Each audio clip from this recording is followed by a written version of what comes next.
Ladies and gentlemen, we would like to welcome you to our first in a series of help videos over 3B7. 3B7 is a huge section here as it introduces us to the concepts of mass number and atomic number.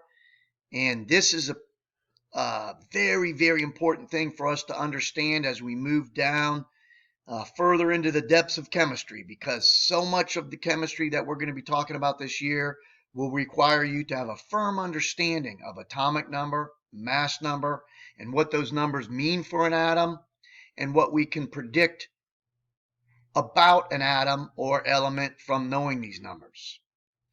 So let's dive right in. Our first group of questions on 3B7. Use the nuclear symbol below to answer the following. A nuclear symbol is a format for representing what we would find in a particular atom of an element. Nuclear symbol format is not the same thing we would see on a periodic table. The nuclear symbol format relates specifically to a type of atom of a given element. So for instance, we have a 31 here in the upper left-hand corner. That number is not found on a traditional periodic table of elements. Why? On the periodic table of elements, they represent numbers for all the atoms, not of a particular element, not a particular atom. So what does this 31 mean? It is the mass number, abbreviated by the letter A. And that 31 tells us the total particles in the nucleus. In other words, in the nucleus, we find protons and neutrons. So that 31 is telling us that the phosphorus atom that we are looking at, P is phosphorus, has 31 protons and neutrons. That's also the same 31 is the number of nucleons the atom has, because nucleons are any particles in the nucleus. So the mass number, represented by the symbol A, tells us the nucleons, the protons and neutrons. This number, again, is not on the periodic table of elements.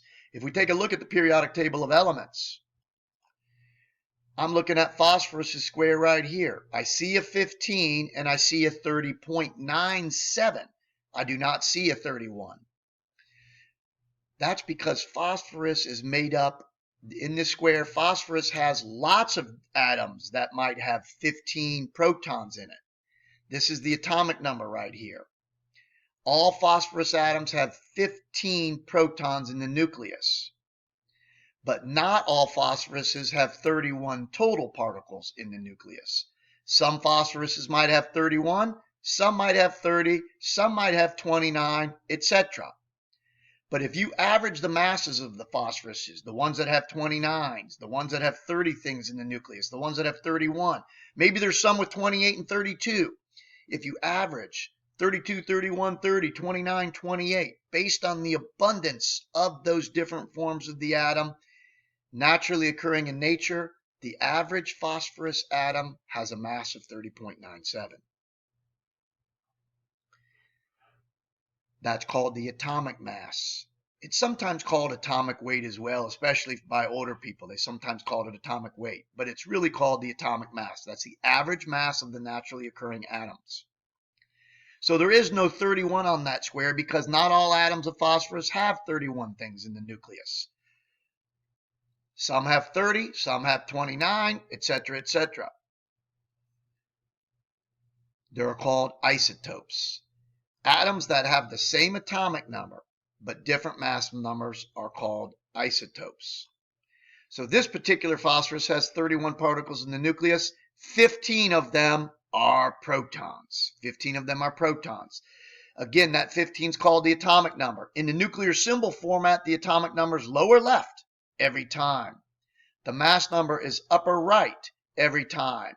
And if the particular atom is an ion, if it's charged, they will write the charge as a superscript after the symbol. Now notice here that the 15 must be in the lower left-hand corner. On the periodic table of elements, the 15 can be anywhere. Upper right, lower left, right underneath the element. There is no rule for where the 15 has to be. There is no rule for where the 30.97 must be. If we know the atomic number, tells us the number of protons, and it's abbreviated with the letter Z, as I mentioned. The number of protons in the nucleus. Well, we know that for an atom to be neutral, the number of positive particles called protons, which are in the nucleus, they must equal the number of negative particles that are orbiting the nucleus in three-dimensional pattern that make it look like there's a cloud of electrons zipping around outside the nucleus. But the positives must equal the negative particles, or the atom would have a charge, making it an ion. In other words, if there are more protons than electrons, in other words, if an atom loses some of its electrons in a chemical reaction, it would be charged positive, which we call a cation. If an atom in a chemical reaction steals electrons off another atom, that atom becomes a negative ion, which we call an anion. Now, in chemical reactions, an atom can't gain or lose protons because the protons are in the nucleus. Only nuclear reactions can atoms gain or lose protons. And if you gain or lose protons, you're no longer even phosphorus. Phosphorus, by definition, has to have 15 positive particles in the nucleus. So, if we know the number of protons, if we know the atomic number, we also know how many electrons the atom begins with before it reacts chemically. If we know the mass number and we know the atomic number, we also know something else. We know how many particles in the nucleus must be neutrons. We'll talk about that in just a moment. So let's start looking at the questions. Number one, the atom in the element above would have how many protons? Well, the atomic number, abbreviated with the letter Z, tells us the number of protons. That's 15. That's letter C. The atom in the above would have how many neutrons? Here we go. How many neutrons would this have? Well, the mass number tells us protons and neutrons. The atomic number, which is 15, tells us just the number of neutrons. So if this number is protons and neutrons, 31, and we know of those 31 particles, 15 of them are protons, that means the other 16 must be neutrons. Letter D. The other 16 must be neutrons. In other words, to find the number of neutrons, we take the mass number and subtract off it the atomic number. Mass numbers, protons and neutrons. Atomic numbers, just protons. If you take proton plus neutron minus proton, you're left with neutrons. So 31 minus 15 is 16, as we just mentioned, letter D. How many electrons would P3 minus have? P3 minus is an anion. It is negative. That means it must have gained negative things. The only way you can be negatives is if you have more negatives than positives. You're like, well, could it have lost protons? Yeah, you could lose protons, but you're not phosphorus anymore. So P3 minus, if it lost protons to become 3 minus, you couldn't have a P there anymore. If phosphorus lost 3 protons, it wouldn't be phosphorus anymore. If phosphorus lost 3 protons, 15, 14, 13, 12, it would be magnesium. So the only way an atom can stay as an atom, or as the atom it is if it gains electrons when it becomes negative, or loses electrons when it becomes positive. So negative ions, negative begins with an N. Negative ions are called anions, which has that N glaring right in the middle of the word. And the only way you can become negative is gaining electrons. So it must have 3 more negatives than positives. So it started with 15 negatives electrons. It gained 3 more electrons to become to have a total of 18 electrons. 18 is letter E. 18 electrons. Would it make sense that phosphorus would want to have 18 electrons? If you look at the periodic table of elements, phosphorus starts with 15. we mentioned that it likes to gain 3 negatives and become the phosphide ion. Remember, when you gain electrons, they change the name to ide. If you have an anion, they change the name to ide.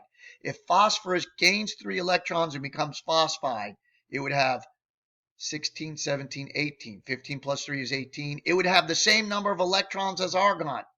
It wouldn't have the same number of protons as argon.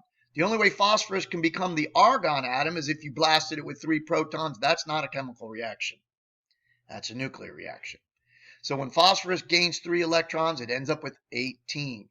We know all atoms on this column right here, all the elements in this column right here. This is group 18, the last group to the left or right.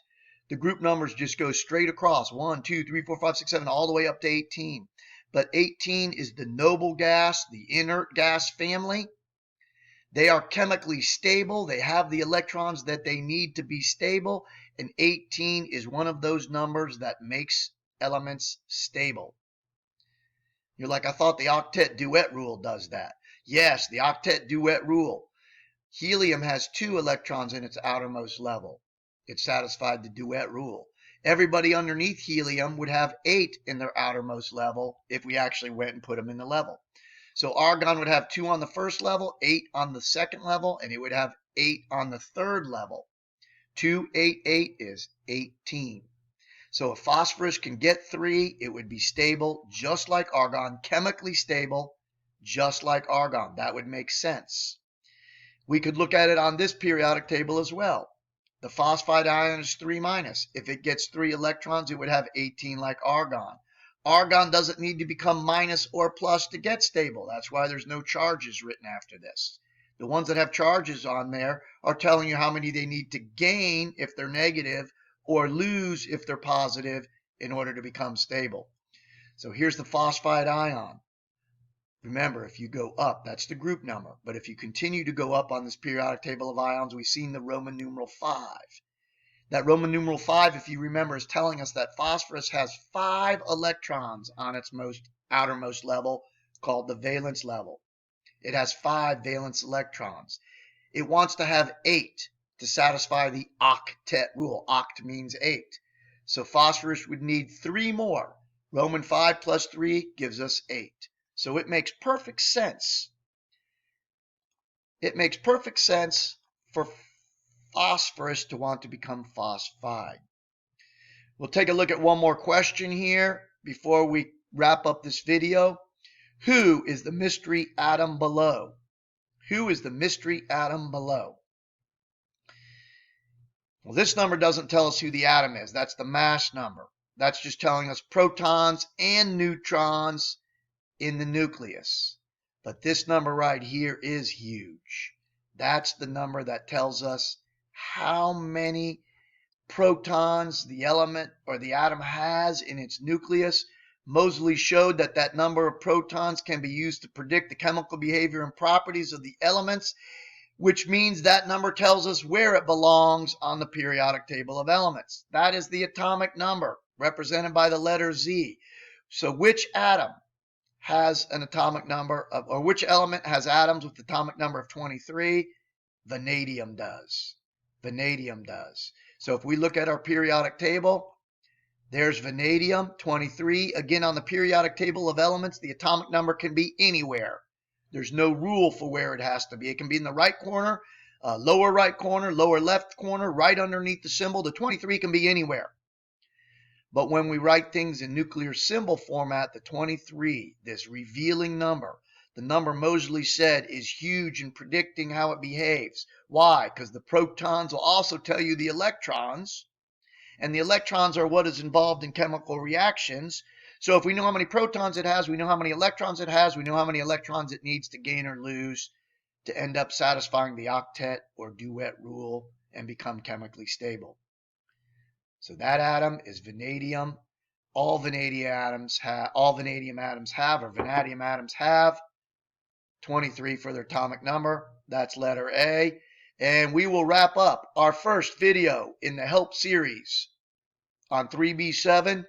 Our next video will pick up with the questions soon to follow.